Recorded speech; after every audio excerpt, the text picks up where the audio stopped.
"Stop whining, it's already sold." Those were the words that changed everything.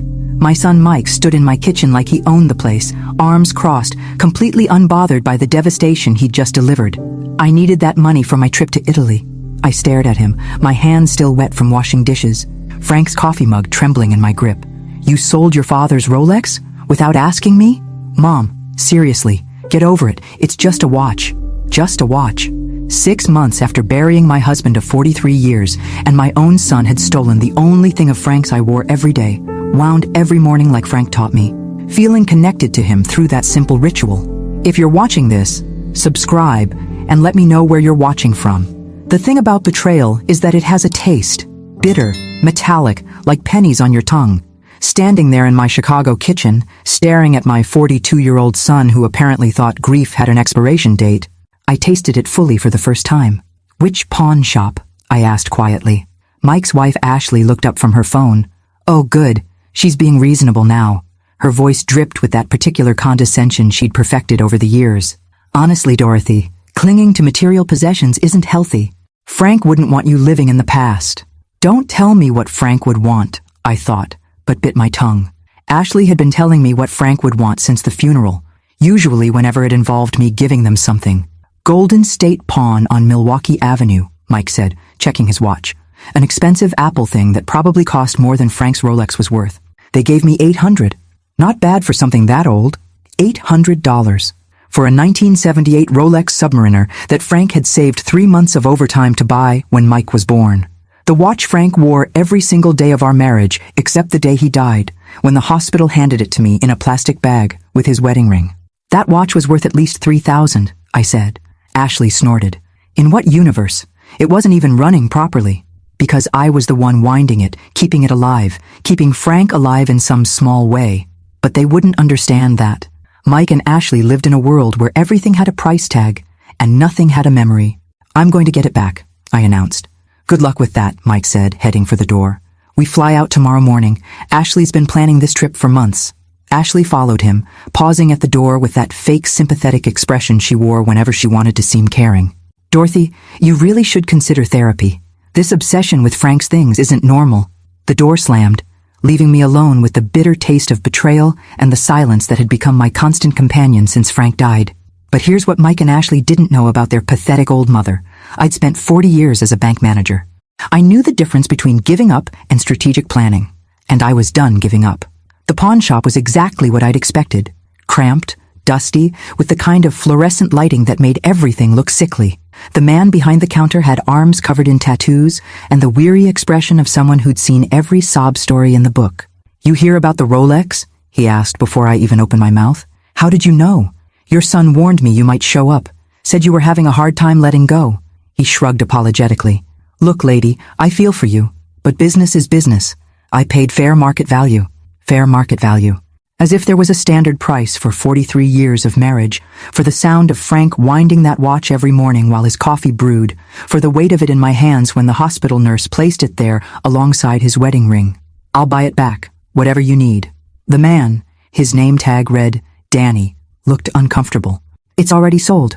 Guy came in this morning, paid cash, no returns in this business." My heart sank. Some stranger was walking around Chicago wearing Frank's watch, and I'd never see it again because my son needed pizza money for his Italian vacation. "But here's the thing," Danny continued, lowering his voice. "We found something weird when we were cleaning it up for sale."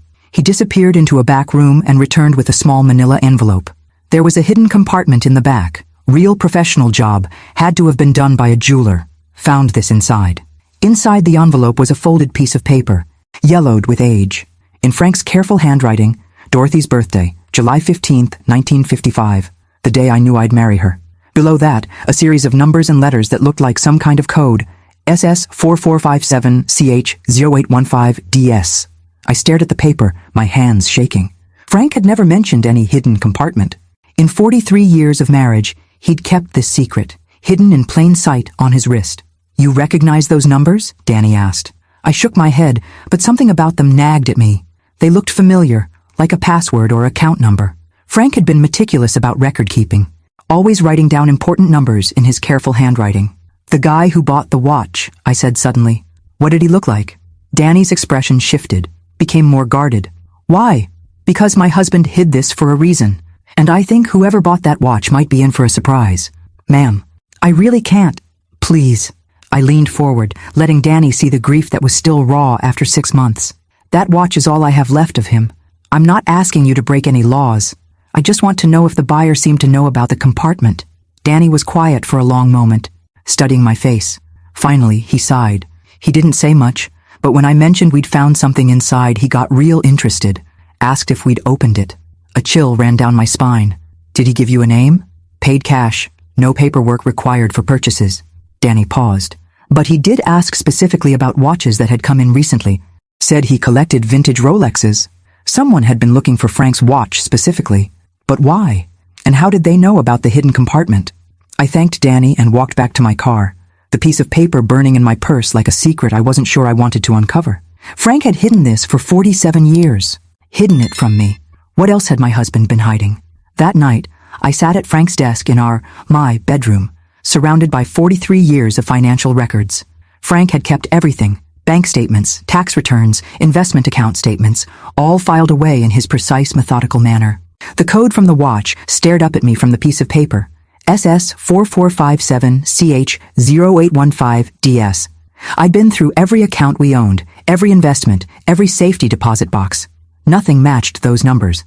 Frank had been financially conservative. Savings account, checking account, a modest retirement fund. Nothing fancy, nothing hidden, or so I'd thought. My phone rang, interrupting my search. Mike's name flashed on the screen. Mom, Ashley's upset. She says you made a scene at the pawn shop. I almost laughed.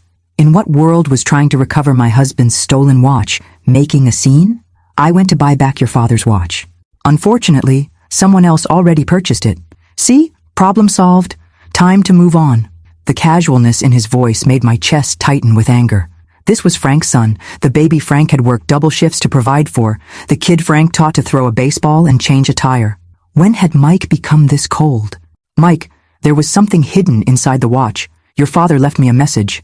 Silence on the other end. Then, what kind of message? I'm not sure yet, but it looks like account numbers or a password. Mom. Mike's voice changed, became more alert. What exactly did the message say? Something in his tone made me hesitate. This was the most interested Mike had sounded in anything related to his father since the funeral. Just some numbers, I said vaguely. Probably nothing important. Maybe I should come over, help you figure it out. Now I did laugh, bitter and sharp. Yesterday you told me to stop living in the past. Today you want to help sort through Frank's things? I'm just trying to be supportive. By stealing his watch? Mike sighed heavily. Fine, be stubborn, but don't come crying to me when you drive yourself crazy chasing ghosts. After he hung up, I stared at the phone. Mike's sudden interest was suspicious, but I couldn't figure out why. He'd made it clear he considered Frank's possessions worthless sentiment, unless they weren't just sentiment. I returned to the desk, but this time I approached it differently. Instead of looking for accounts that matched the numbers, I started looking for patterns. Frank had been an accountant before his retirement. He thought in systems, in logical progressions. SS could be Social Security. Frank's number started with 457, but not 4457. CH could be Chicago, where we'd lived our entire marriage. EO 815 made me pause. August 15th, our wedding anniversary. DS was harder. Frank's initials were FS. Mine were DS. Dorothy Sullivan. My initials. The code included my initials. I pulled out my laptop and started searching. Swiss bank accounts used codes like this. So did offshore investment firms. 3 hours later, I found it. Secure Solutions, Investment Management, based in the Cayman Islands. Their website was discreet, professional, catering to high-net-worth individuals seeking privacy and security. The account login page required a client number and password. With trembling fingers, I typed in SS4457CH0815DS in the client number field. Valid account number appeared on the screen. Now I needed the password, something only I would know. Something Frank knew I would figure out. I tried our wedding date, our address, my birthday. Nothing. Then I remembered the note. Dorothy's birthday, July 15th, 1955, the day I knew I'd marry her. Not my actual birthday. July 15th was the day we met. At a summer dance in Millennium Park. Frank always said he knew that night he'd marry me someday. I typed in 071555 and held my breath. Access granted. The screen that loaded next made me gasp. Current account balance, $2,147,229.67. Frank had hidden nearly $3 million from me for our entire marriage. I stared at the screen until the numbers burned themselves into my retinas. $2.8 million. In an account I'd never known existed, in a bank I'd never heard of, hidden by a husband who'd spent 43 years convincing me we were living paycheck to paycheck. Every argument we'd had about money, every time I'd clipped coupons or bought generic groceries or patched Frank's work shirts instead of buying new ones, all of it while he had millions sitting in an offshore account. My first instinct was anger. Pure, white-hot rage at the deception, at the lies by omission, at 43 years of wondering if we'd have enough for retirement while Frank secretly stashed away a fortune. But then I clicked on the account history. The first deposit was made in 1982, 3 years after Mike was born. $5,000. The notation read, Initial Inheritance Investment. FS. Inheritance. Frank had never mentioned any inheritance. I scrolled through years of deposits, all relatively small, 500 here, 1,000 there. Regular contributions that explained why Frank had been so careful with our household budget. He hadn't been hiding money from our income. He'd been systematically building something separate. The deposits continued steadily until 2008, then jumped dramatically. Instead of hundreds of dollars, Frank had been depositing 10 and 20,000 at a time. The notation on those larger deposits made my blood run cold. Real estate liquidation, Chicago properties. Frank had been buying and selling real estate without my knowledge. Properties I'd never seen, investments I'd never been consulted about, business dealings that had apparently made him wealthy. How do you live with someone for 43 years and not know they're conducting secret business transactions? I clicked on the account messages and found a folder labeled, For Dorothy, Emergency Access Only. Inside was a video file, uploaded just 3 months before Frank died. I hesitated before clicking play. Whatever Frank had to say about this secret fortune, I wasn't sure I was ready to hear it. But I was alone in our bedroom at midnight. My son had stolen the only clue to this mystery, and I was apparently wealthy beyond my wildest dreams. Ready or not, I needed answers. Frank's face filled the screen, looking older and more tired than I remembered. He was sitting in his office at work, probably having recorded this during his lunch break. Dorothy, if you're watching this, I'm gone, and something's gone wrong. His voice was steady, but his eyes looked sad. I hoped you'd never need to access this account, that we'd grow old together, and I'd eventually tell you about it over dinner someday. He paused, rubbing his face with the same gesture he'd used whenever he was working through a difficult problem. The money isn't mine, sweetheart. It was my father's, hidden away before he died in 1981. He made me promise to keep it secret, to protect it, to only use it if our family was ever in real danger. Frank's father had died when Mike was 2. I remembered Frank being devastated, remembered the modest inheritance that had paid off our mortgage. Apparently, there had been much more to it. My father saw what the Depression did to families, how quickly stability could disappear. He wanted to make sure his grandchildren would always be protected, no matter what happened.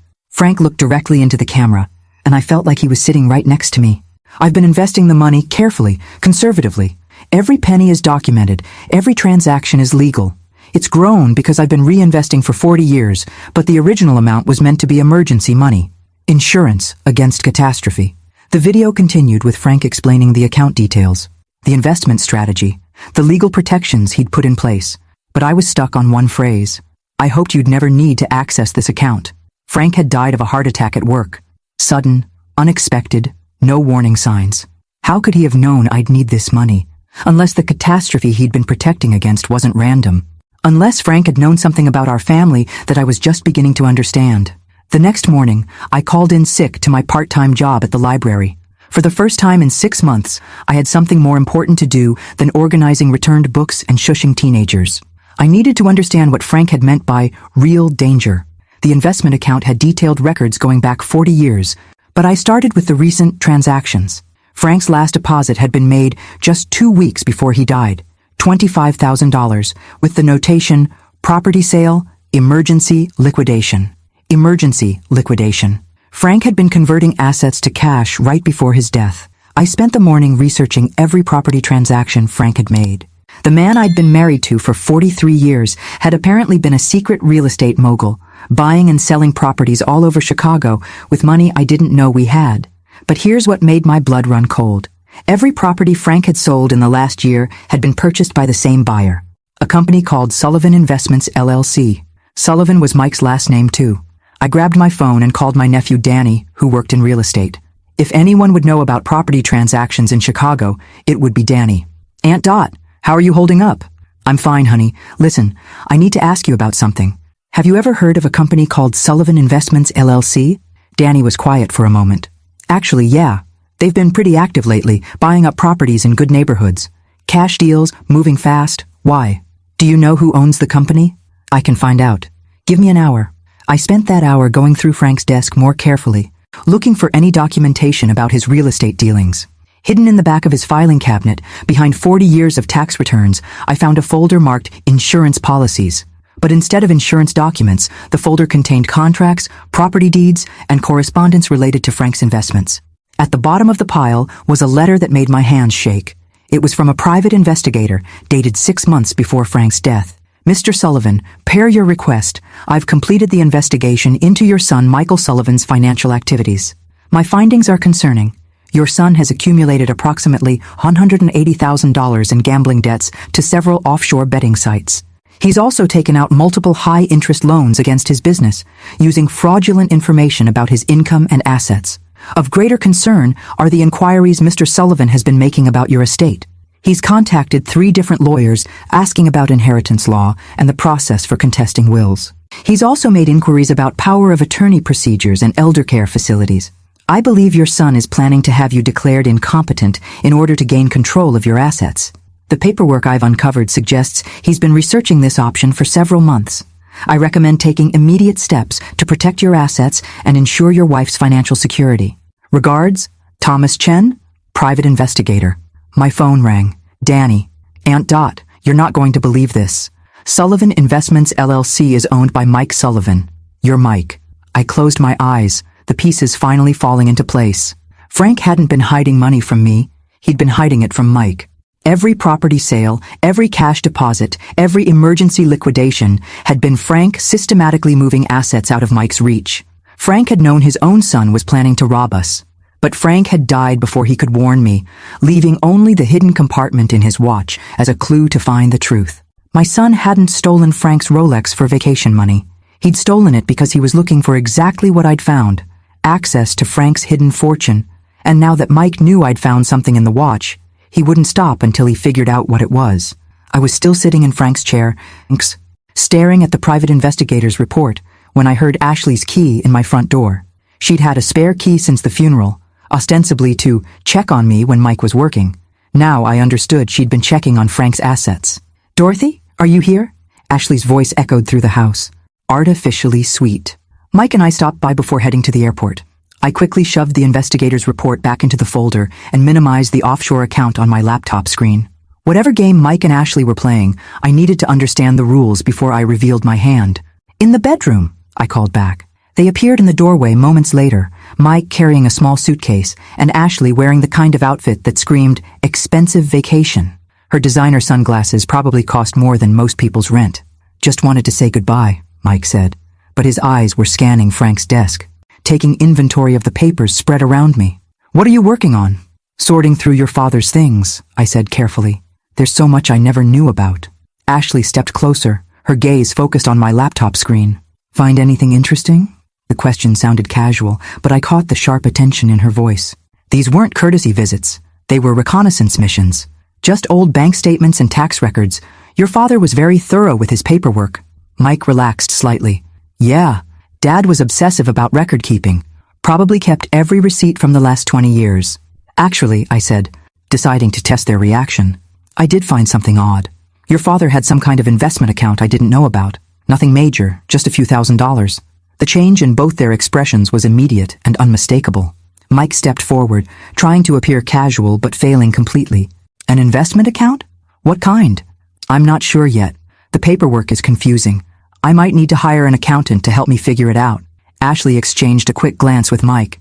We could help you with that. Mike's good with financial documents. I bet he is, I thought, remembering the private investigator's report about Mike's gambling debts and fraudulent loan applications. That's very kind. But I already made an appointment with Frank's old accounting firm. They'll know how to handle his investments properly. Mike's jaw tightened. Mom, those guys charge $300 an hour. I can look at the paperwork for free. I can afford $300 an hour. Mike. The silence that followed was loaded with tension. Ashley's mask of concern was slipping, revealing the calculating woman underneath. Mike was practically vibrating with frustrated energy. "We should probably get going," Ashley said finally. "Don't want to miss our flight?" But Mike didn't move. "Mom, about the message you found in Dad's watch. Maybe I should take a look at those numbers before we leave, just to make sure they're not something important." "What numbers?" Ashley asked sharply. Mike shot her a warning look. "Mom found some kind of code in the watch. Probably nothing, but you never know." Now Ashley was fully alert, her vacation excitement replaced by laser focus. "What kind of code?" I stood up slowly, using my full height to look down at my daughter-in-law. "The kind that's none of your business." Ashley's face flushed red. "Excuse me?" "You heard me. My husband left me a private message, private being the operative word." "Mom." Mike stepped between us, his voice taking on that patronizing tone I'd grown to hate. "We're family. There's no need for secrets." "Secrets?" I almost laughed at the irony. "Like the secret gambling debts? Or the secret company you've been using to buy properties with money you don't have?" The color drained from Mike's face. Ashley's mouth fell open. "I don't know what you're talking about," Mike said, but his voice was shaky now. "Sullivan Investments LLC ring a bell?" I watched both their faces go pale. "Your father knew, Mike. He knew everything." Ashley recovered first, her voice turning vicious. "You crazy old woman. You don't know anything. I know your husband owes $180,000 to offshore gambling sites. I know he's been researching how to have me declared incompetent. And I know he's been planning this for months." Mike slumped against the doorframe like his strings had been cut. The fight went out of him completely. "How?" he whispered. "Your father hired a private investigator. Every lie, every debt, every plan you made to steal from us. It's all documented." I walked to the desk and pulled out the investigator's report, watching Mike's face as he recognized the letterhead. "Frank protected me from you, even after his death. That code you're so interested in? It's the key to more money than you've ever dreamed of. Money that will never, ever belong to you." Ashley grabbed Mike's arm. "We need to leave. Now." But Mike was staring at me with something that looked like respect for the first time in years. He really knew? He knew his son was planning to rob his own mother. What kind of man does that make you, Mike? For just a moment, Mike looked like the little boy I'd raised, confused and ashamed. Then Ashley's grip on his arm tightened, and the moment passed. "This isn't over," Ashley hissed as they headed for the door. "Yes, it is," I called after them. "It's been over since the day you decided I was worth more to you dead than alive." The front door slammed, leaving me alone with my husband's secrets and the knowledge that the real fight was just beginning. 2 days after Mike and Ashley's dramatic exit, my doorbell rang at 8 in the morning. Through the peephole, I saw a woman in an expensive suit holding a briefcase. Behind her stood a man who looked like he'd stepped out of a law school catalog. "Mrs. Sullivan? I'm Catherine Wells from Wells, Morrison & Associates. This is my colleague, David Kim. We represent your son Michael in some family legal matters." Family legal matters. That was one way to put it. I opened the door, but didn't invite them in. "What can I do for you?" Catherine smiled with the kind of practiced warmth that probably cost $300 an hour. "Mrs. Sullivan, your son is concerned about your well-being. He's asked us to discuss some options that might be beneficial for everyone involved." "Such as?" David stepped forward, pulling out a tablet. "We understand you may have discovered some financial accounts that your late husband kept private. While we're sure he had good intentions, managing complex investments can be overwhelming, especially during the grieving process." Overwhelming. As if I hadn't spent 40 years managing our household finances down to the penny while Frank secretly played real estate mogul. "I appreciate your concern, but I'm perfectly capable of managing my own affairs." Catherine's smile never wavered. "Of course you are. But consider this. Your son could help shoulder that burden. We've drafted some documents that would give Michael power of attorney over your financial decisions. Just temporarily, until you've had time to properly grieve." There it was. Exactly what Frank's private investigator had warned about. "Temporarily," I repeated. "And who determines when my grieving period is over?" David exchanged a glance with Catherine. "That would be at your discretion." Naturally. I stepped back toward my door. "Gentlemen, I think we're done here." "Mrs. Sullivan," Catherine's voice sharpened slightly, "your son is prepared to file a petition with the court regarding your mental competency. He's concerned about some erratic financial decisions you've been making." "What erratic decisions?" "Accessing offshore accounts. Conducting international financial transactions without professional guidance. To an outside observer, it might appear that you're not thinking clearly." The threat was crystal clear. Sign over power of attorney voluntarily, or they'd have me declared incompetent by force. You know what's interesting about threats? I asked, leaning against my doorframe. They only work if the person you're threatening doesn't have better lawyers than you do. Catherine's professional mask slipped slightly. I beg your pardon? I said you can tell my son that his plan won't work. Frank left me more than just money. He left me protection. I closed the door in their faces and immediately called the number I'd found in Frank's hidden files. Thomas Chen, the private investigator, answered on the second ring. Mr. Chen, this is Dorothy Sullivan, Frank Sullivan's widow. Mrs. Sullivan, I've been expecting your call. Frank told me you might need my services someday. He did? About 6 months ago, Frank asked me to prepare a comprehensive legal defense package in case anyone tried to challenge your competency or your right to his assets. Everything's ready to go. Frank had been 3 steps ahead, even in death. How ready?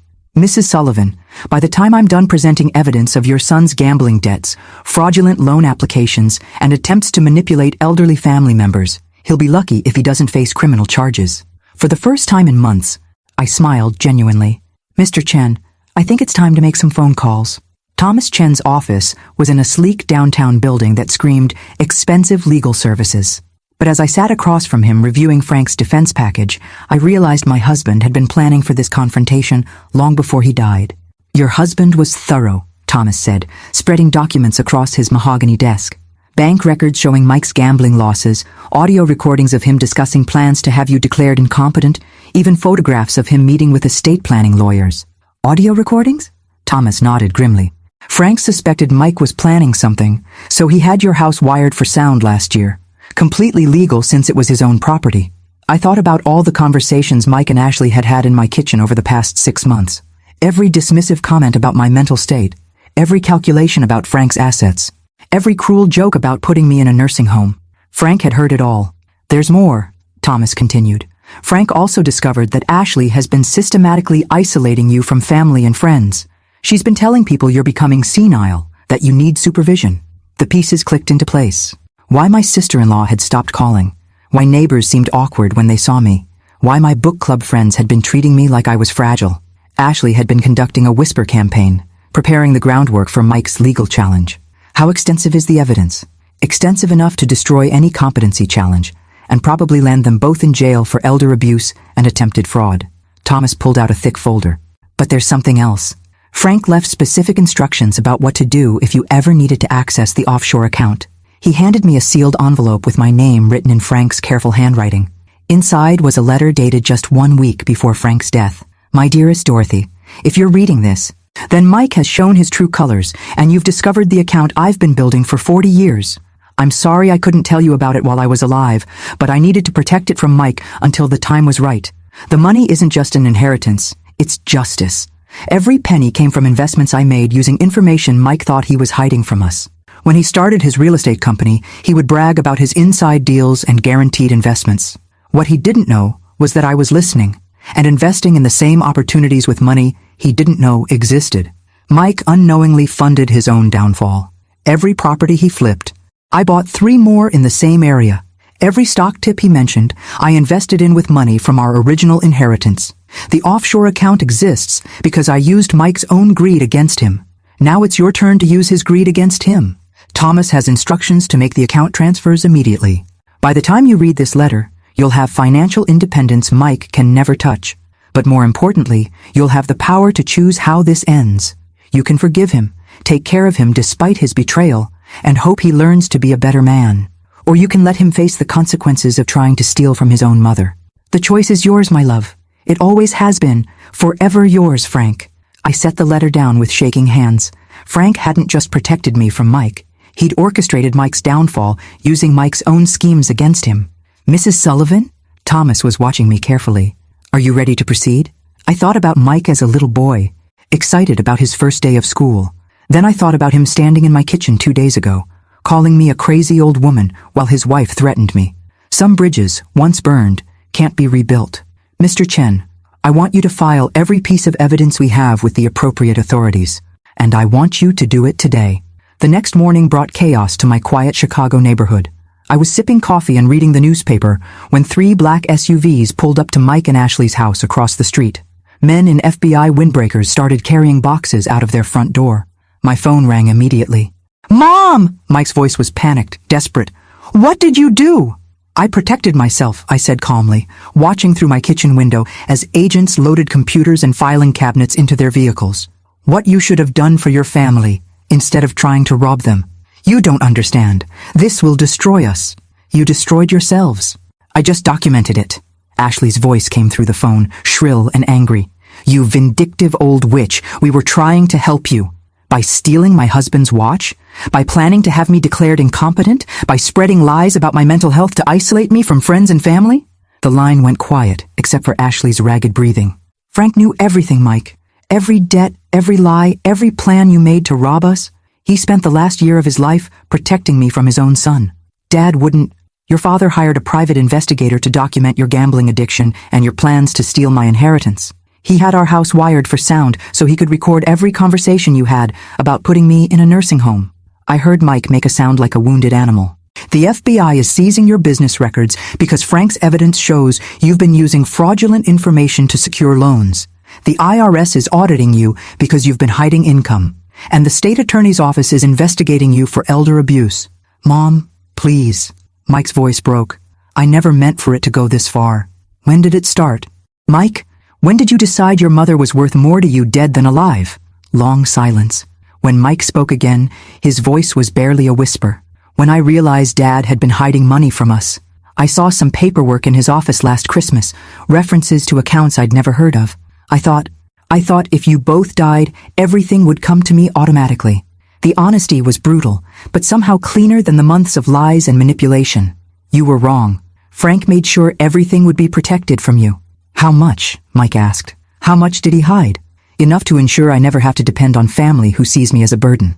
I hung up and watched through the window as FBI agents escorted Mike and Ashley to separate cars. Ashley was screaming at the agents, probably demanding lawyers and threatening lawsuits. Mike just looked broken. My phone rang again. This time it was my neighbor, Mrs. Patterson. Dorothy? I just wanted to call and apologize. Ashley told me you were having memory problems and I believed her. I should have talked to you directly. It's all right. Helen, Ashley can be very convincing. Is it true what they're saying? That Mike was planning to steal from you? I looked at Frank's picture on my mantle, remembering the man who'd protected me, even after death. It's true, but it's over now. 3 weeks later, I sat in Thomas Chen's office reviewing the final legal documents. Mike and Ashley were facing federal fraud charges. Their business had been seized and their assets frozen pending investigation. But that morning had brought an unexpected visitor. Mrs. Sullivan, there's someone here to see you, Thomas's secretary announced. Says his name is Richard Torres, and he has something that belongs to you. The man who entered was in his 60s, well-dressed, with the kind of careful demeanor that suggested law enforcement background. In his hands was a familiar blue velvet box. Mrs. Sullivan, I'm the one who bought your husband's watch from the pawn shop. I stared at him, confused. How did you know to find me? Richard smiled and set the box on Thomas's desk. Because Frank Sullivan hired me 20 years ago to protect this watch if anything ever happened to him. I don't understand. I'm a retired federal marshal, Mrs. Sullivan. Your husband contracted me to monitor certain situations. When the watch appeared at Golden State Pawn, I was notified immediately. Thomas was taking notes furiously. You were surveillance on Mike Sullivan? Among other things. Frank was thorough in his preparations. Richard opened the velvet box, revealing Frank's Rolex. But there's something else you need to know about this watch. He turned it over and pressed something on the back. A second hidden compartment opened, smaller than the first. Inside was a micro SD card. Frank recorded everything, Mrs. Sullivan. Every conversation Mike had about manipulating you, every meeting with lawyers about declaring you incompetent, every discussion about what to do with your assets after you were gone. The room spun slightly. Frank was recording Mike? For 18 months. Audio, video, financial records, everything needed to ensure Mike could never successfully challenge your mental competency or your right to Frank's inheritance. Richard inserted the SD card into Thomas's computer. The screen filled with folder after folder of evidence. Audio recordings, video files, financial documents, even photographs of Mike meeting with lawyers and gamblers. Your husband loved you enough to spend the last 2 years of his life building an unbreakable legal defense against his own son. I thought about Frank's final months, how stressed he'd seemed. How many work meetings he'd had in the evenings. He hadn't been hiding from me. He'd been protecting me. There's one more thing, Richard said quietly. Frank left specific instructions about what to do if Mike ever tried to have you declared incompetent. He pulled out a sealed envelope marked Final Instructions, Dorothy's Protection Plan. Inside was a document that made my breath catch. In the event that Michael Sullivan attempts legal action against Dorothy Sullivan's mental competency, the following assets will be transferred immediately to the Chicago Children's Hospital in Michael Sullivan's name. All property owned by Sullivan Investments, LLC. All gambling debts and outstanding loans. All legal fees and court costs associated with elder abuse charges. Michael Sullivan will be personally responsible for all debts and legal consequences, while receiving no benefit from any inheritance or asset transfer. Frank had arranged for Mike to inherit his own destruction. Your husband was a brilliant man, Thomas said admiringly. He turned Mike's greed into a legal trap. Frank knew Mike would never stop trying to get the money, Richard explained. So he made sure that any attempt to steal from you would result in Mike losing everything he already had. I picked up Frank's watch, feeling its familiar weight in my hands. For 43 years, I'd thought I was married to a simple accountant who worried about money and saved every penny. Instead, I'd been married to a master strategist who'd spent 2 years orchestrating the most elaborate protection plan in legal history. Mrs. Sullivan, Richard said gently, your husband asked me to give you a final message if this day ever came. He handed me one last envelope, this one unsealed. Inside, in Frank's handwriting, Dorothy, you were always stronger than you knew. I just made sure you'd have the tools to prove it. Love always, Frank. 6 months later, I stood in the lobby of the Chicago Children's Hospital, watching workers install a brass plaque that read, the Frank Sullivan Memorial Wing. Frank's funded by Dorothy Sullivan had been more than enough to secure my future and fund the hospital expansion he'd always dreamed about. The final irony was that Mike's attempt to steal from me had directly resulted in the largest charitable donation in the hospital's history. My phone buzzed with a text from Thomas Chen. Mike's sentencing hearing is next week. They're recommending 2 years federal prison plus full restitution. Ashley took a plea deal for 18 months. Still want to attend? I typed back, no, I have better things to do. And I did. At 73, I was finally living the life Frank had protected for me. I'd bought a small house near the lake, joined 3 book clubs, and started volunteering at the hospital twice a week. For the first time in decades, I was making decisions based on what I wanted, not what my family expected. My doorbell rang as I was preparing dinner. Through the peephole, I saw a young woman with Mike's eyes and nervous smile. Grandma Dorothy? It's Melissa, Mike's daughter. I hadn't seen her since Frank's funeral, when she was finishing college and starting her first job. Ashley had made sure to cut me off from the grandchildren along with everyone else. I opened the door. Melissa, what a surprise. I know I should have called first. She was twisting her hands nervously. I heard about Dad and Ashley, about what they did to you. I wanted to apologize. You have nothing to apologize for. I do, though. I knew something was wrong. Dad kept asking weird questions about Grandpa Frank's finances, and Ashley was always making comments about your memory. I should have said something. I studied my granddaughter's face, seeing Frank's honesty there along with Mike's features. Come in, sweetheart. Let's talk. Over dinner, Melissa told me about her new job teaching elementary school, her engagement to a young doctor, and her guilt about her father's crimes. I keep thinking I should visit him in prison, she said. But I'm so angry about what he did to you. Anger is normal, but Mike is still your father. How can you not hate him? I thought about Frank's letter, about the choice he'd given me between forgiveness and justice. Because hate would mean he still had power over me. I choose peace instead. Melissa's eyes filled with tears. I missed you so much. Ashley told everyone you were getting confused, that you didn't want to see us anymore. I never stopped wanting to see you, and I never will. As Melissa helped me clear the dishes, she paused at Frank's photo on the mantel. I always wondered why Grandpa Frank wore that watch every single day. He must have really loved it. I smiled, thinking about the 2 hidden compartments, the offshore account, the elaborate protection plan that had saved my life. He loved what it protected. That night, after Melissa left with promises to visit every week, I sat on my back porch watching the sunset over Lake Michigan. Frank's watch was on my wrist, keeping perfect time. He'd been gone 8 months, but somehow he was still taking care of me. The greatest love stories aren't about passion or romance, they're about protection. About someone loving you enough to fight battles you don't even know you're facing. Frank had spent 2 years preparing for a war I never saw coming, ensuring that his death wouldn't leave me defenseless against his own son's greed. Some people spend their whole lives looking for that kind of love.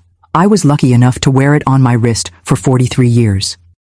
Thanks for listening. Don't forget to subscribe and feel free to share your story in the comments. Your voice matters.